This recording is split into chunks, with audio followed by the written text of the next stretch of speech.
1 lakh subscriber हो सकता है, इसमें कोई दिक्कत नहीं, किसी को नहीं। ठीक, अब विवाह का टाइम है, प्रोफाइल बना हुआ है, मैंने बोल दिया कि देखो किसी की आपकी शादी करवा दो,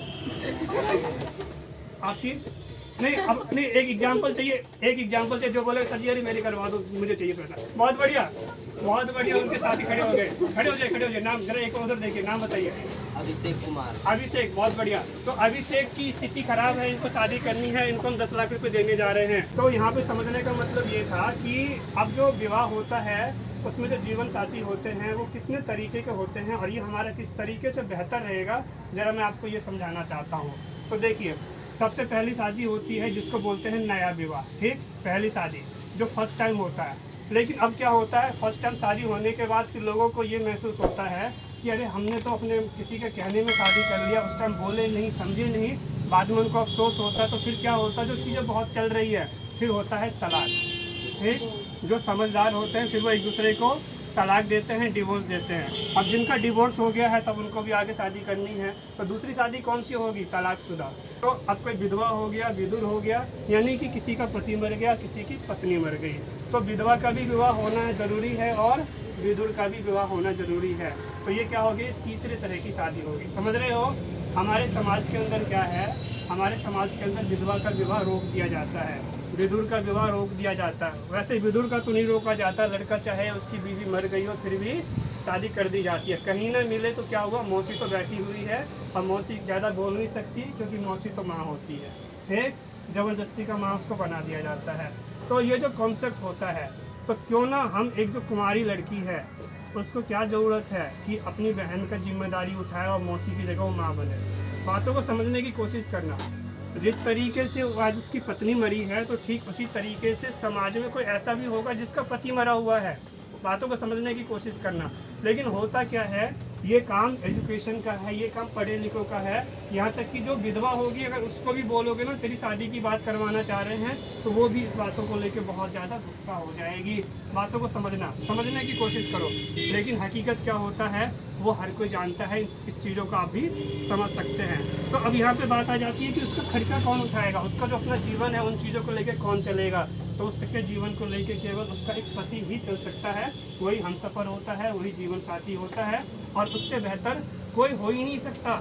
समझ रहे बातों को।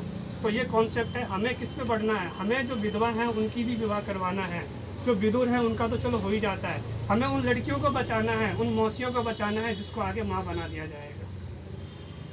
ठीक, अब इसमें क्या होता है, लड़की प्रेशर में आके शादी तो कर लेती है लेकिन वो अपनी बहन के बच्चे को कभी भी अपने बेटे या बेटी की तरह एक्सेप्ट नहीं करती है। फिर कहानी स्टार्ट होती है कि सौतेली माँ खराब होती है। अरे तुमने सौतेली बनाया क्यों, उसके भी तो अपने अरमान थे।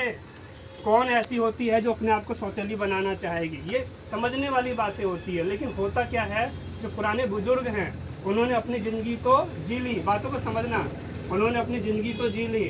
अब कहानी क्या है, अब वो आ चुके हैं बुढ़ापे में, तो वो अब अपनी जो उनकी सोच है ना, उनकी सोच, वो अपने उस बुढ़ापे वाली जो उनकी सोच है वो उस तरीके से सोचते हैं। तो ये 3 तरह की बातें समझ में आ गया, नई शादी, तलाकशुदा और विधवा। ठीक, अब इसके आगे चलते, विधवा विधुर दोनों एक साथ में है। इसके आगे बात करते हैं, कोई ऐसा है, समझिए बहुत बहुत ज़रूरी मुद्दा है, समझिए। मान लेता हूँ किसी का क्या है, 4 बेटी है, 3 बेटी है, मान लो बेटा ही नहीं है, अब उसके पास दौलत है, वो क्या करेंगे, उनको एक ऐसा लड़का चाहिए जो उनके घर में आके रहे। तो यहाँ से चौथी शादी स्टार्ट होती है जिसे बोला जाता है घर जमाई। तो अब सवाल ये है कि वो किसी से बात करेगा, अब बोलेगा कि अरे भैया हमें घर जमाई चाहिए, तो आज की डेट में ऐसी कौन सी औरत होगी, कौन सी ऐसी माँ होगी जो अपने बेटे को ये बोलेगी बेटा पैदा हमने किया, तुझे रखा हमने, आ जाके तो उसके घर में घर जमाई बन जा। नहीं, फिर क्या होता है, शादी तो कर लेते हैं, फिर लड़की प्रेशर बनाएगी। कोई लड़की यहाँ पे बुरा ना माने, मैं एक टॉपिक को लेके चल रहा हूँ, ठीक समझना। फिर अब उसकी जिससे शादी हुई है वो उसको प्रेशर बनाएगी कि भैया हमारे मायके चलो, वहाँ पे रहो, हमें तुम्हारी मम्मी अच्छी नहीं लगती। कहानी क्या था, उसको बनाना था घर जमाई। तो ये इतना प्रेशर, और इन प्रेशर में क्या होता है, अगर आपने ध्यान दिया हो, इस शादी के मैटर में क्या होता है कि जब ये मुद्दा ज़्यादा बढ़ता है ना, तो इस ज़्यादा बढ़ने वाले मुद्दे में ये हो जाता है, लड़के का ब्रेन जो है फेल हो जाता है, लड़का पागल हो जाएगा, फांसी लगा लेगा, या फिर कुछ वो हिंसक काम कर देगा। हिंसक काम का मतलब होता है घरेलू हिंसा। ठीक, घरेलू हिंसा का मतलब क्या होता है? घरेलू हिंसा का मतलब हुआ कि घर में अपनी बीवी को पीट रहा है। ठीक, और वो पीटता क्यों है? क्योंकि उसकी दिमागी स्थिति को खराब कर दिया गया। तो दिमागी स्थिति खराब कैसे हुई? वो लगातार होने वाले कलेश से। बात समझ रहे हो? अगर कोई मर्द अपनी औरत पे हाथ उठाता है, बुरा मत मानिएगा आप लोग, ठीक, अगर कोई मर्द अपने औरत पे हाथ उठाता है तो इसमें गलती उस औरत की ही होती है। वो उसको ऐसी कंडीशन में, ऐसे चाल में धकेल देती है कि वो समझ ही नहीं पाता, ना घर का ना घाट का। यहाँ से माँ बोल रही है, वहाँ से बीवी बोल रही है। माँ बोलेगी जब से शादी हुआ है अभी हमारा नहीं पराया हो गया है। बीवी बोलती है तुम्हारे चक्कर में सब कुछ छोड़ के आई हूँ और तुम ही मेरे नहीं हुए तो मैं क्या करूँ। अब वो सोचेगा अरे भैया ये क्या चक्कर है? बात तो उसकी भी सही है, बात तो इसकी भी सही है। तो गलती किसकी है? गलती अपनी हो गई। गलती अपनी होगी तो क्या करे? अब यहाँ से होता है विद्रोह। यहाँ से विद्रोह स्टार्ट हो गया। अब विद्रोह में क्या होगा? पहला ऑप्शन है अलग हो जाओ, वहाँ से भी गए। दूसरा ऑप्शन है तोड़ दो पकड़ के ढंग से। ठीक, अब तोड़ दोगे तो भैया घरेलू हिंसा चालू हो गई, पुलिस के थाने के चक्कर लगने स्टार्ट हो गए, दहेज उत्पीड़न का केस बनेगा, गुजारा भत्ता देना पड़ेगा, लड़की फिर भी मायके जाएगी और तुम्हें लपेट लेगी कि भैया अब जो है तुम्हारे साथ ही नहीं रहना, रहना था साथ लेकिन अब तुम्हारे साथ ही नहीं रहना, क्योंकि हमें तुम गुजारा भत्ता दो। 4-5 साल का ड्रामा चलेगा, उसके बाद लड़का हार जाएगा, सब हार जाएंगे, बीपी बढ़ जाएगा, बहुत कुछ हो जाएगा। ठीक, और फिर उसके बाद बनेंगे घर जमाई। समझ में आया? तो सवाल ये है कि इतना ना हो, इससे पहले अगर हम एक वीडियो में बना दे कि फलाने ये परिवार है, ये लड़की है, इनकी शादी करने जा रहे हैं, लेकिन शर्त ये है कि एक ऐसा लड़का चाहिए जो शादी के बाद जो है अपने ससुराल में आके रहे, क्योंकि इनके पास इतनी संपत्ति है जिसको चलाने के लिए, संभालने के लिए कोई चाहिए। समझ में आया? तो कैसा लगा? बिल्कुल साफ सुथरा लगा। अब जिसको घर जमाई बनना होगा, जो पहले से बातें फिक्स होगी, तो जो इतना बीच में ड्रामा सुना ना अपने नौटंकी, ये चीज़ें नहीं होगी, क्योंकि ज़्यादा चालाकी क्या होता है? वो नुकसान करता है। तो ये तो 4 तरह की शादी होगी, आप समझ गए। ठीक, अब यहाँ पे जो 5वां है जो हम सपोर्ट करने जा रहे हैं, वो हम सपोर्ट करने जा रहे हैं 10 लाख रुपये। ठीक, और 10 लाख रुपये बोलने में आसान लगता है, और मैं अभी आपको गारंटी देता हूँ, क्योंकि आप लोगों को मैथ आता है। आप हर एक कोई बोलोगे सर ये 10 लाख पॉसिबल है, ये हो सकता है कैसे? मैं समझाता हूँ। देखिए, अधिकतर ये देखा जाता है कि जो लड़की है, अरे भैया लड़की वाले हैं तो मजबूर हैं, लड़की वाले हैं तो मजबूर हैं, और लड़का वाला है तो मजबूर नहीं है। ठीक, ऐसा नहीं होता है। लड़का वाला भी मजबूर होता है, वो भी गरीब हो सकता है, उनके पास भी आर्थिक स्थिति कमज़ोर हो सकती है। तो जो विवाह में जो खर्चा हमें देना है वो केवल लड़की वाले को नहीं, जो मजबूर होगा उसको दिया जाएगा। यहाँ पे लड़का या लड़की नहीं देखी जाएगी। कैसे लगाएंगे? ठीक, अब सवाल है सर ये 10 लाख रुपये कैसे हो सकता? बोलने में तो आसान है, यहाँ तो कोई 1000 रुपये नहीं देता और 10 लाख की बात कर रहे हो। सर जी हमें बेवकूफ़ बना रहे हो आप लोग, और आप लोग मतलब यही दिमाग में आ रहा होगा ना, किसके दिमाग में आ रहा है कि मैं भी बेवकूफ़ बना रहा हूँ? हाथ उठाओ। कोई नहीं, हाथ उठा दो ना, उससे कोई दिक्कत नहीं है, आप हाथ उठा सकते हैं। अभी मैं यहाँ पे साबित करके दिखाऊंगा, फिर आप बोलेंगे सर ये पॉसिबल है। बहुत बढ़िया, नाम बताइए अपना। नितिन कुमार। हाँ, नितिन कुमार कह रहे हैं। तो निखिल कुमार, निखिल है ना?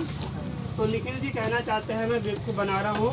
तो चलिए अब जब निखिल जी की बात करते हैं। देखो होता क्या है कि YouTube चैनल है ये, इस चैनल पे जो है हमारे अभी 6000 सब्सक्राइबर है। इसको हम क्रॉस करते हैं कितने पे? इसको हम क्रॉस करते हैं 1 लाख पे। समझो, 1 लाख पे क्रॉस किया। क्या 1 लाख सब्सक्राइबर हो सकते नहीं हो सकते अगर आप लोग ईमानदारी से चैनल को शेयर करवाओगे तो? ये जो इतना मुद्दा है, होगा नहीं होगा? पॉसिबल है और होगा। ठीक, क्योंकि हम केवल ऑनलाइन नहीं, हम जमीनी लेवल पे ही है। ये वीडियो क्यों शूट हो रहा है? इसका मतलब है कि हम तारालाही में गए थे प्रचार करने के लिए, इसका ये मतलब है। जरा एक बार निखिल जी का भी चेहरा दिखा दीजिए। पहले यहाँ से आइए ना, यहाँ से थोड़ा सा आगे आइए, घूमते घूमते आइए। ठीक, आज हमारी महफिल की शान निखिल जी हैं। निखिल जी एक बार खड़े हो जाओ। बहुत बढ़िया, ठीक है निखिल जी आ गए। अब जरा पीछे जाइए, बैठिए। ठीक है, तो अब यहाँ पे मैं जो है बात को पूरा करता हूँ। 1 लाख सब्सक्राइबर हो सकता है, इसमें कोई दिक्कत नहीं किसी को नहीं। ठीक, अब विवाह का टाइम है, प्रोफाइल बना हुआ है, मैंने बोल दिया कि देखो किसी की आपकी शादी करवा दो, आपकी नहीं, अब नहीं, एक एग्जांपल चाहिए जो बोले सर जी अरे मेरी करवा दो, मुझे चाहिए पैसा। बहुत बढ़िया, बहुत बढ़िया। उनके साथी खड़े हो गए, खड़े हो जाए। नाम जरा एक उधर देखिए, नाम बताइए। अभिषेक कुमार। अभिषेक, बहुत बढ़िया। तो अभिषेक की स्थिति खराब है, इनको शादी करनी है, इनको हम 10 लाख रुपए देने जा रहे हैं। ईमानदारी से बताओ, अब मैं बोलूं कि अभिषेक की शादी होने जा रही है, इनकी स्थिति खराब है, आप लोगों को केवल 10 रुपये आर्थिक सहयोग देना है। क्या 10 रुपये करोगे नहीं करोगे? करोगे नहीं करोगे? करोगे। 1 लाख गुना 10 कितना हो गया? 10 लाख।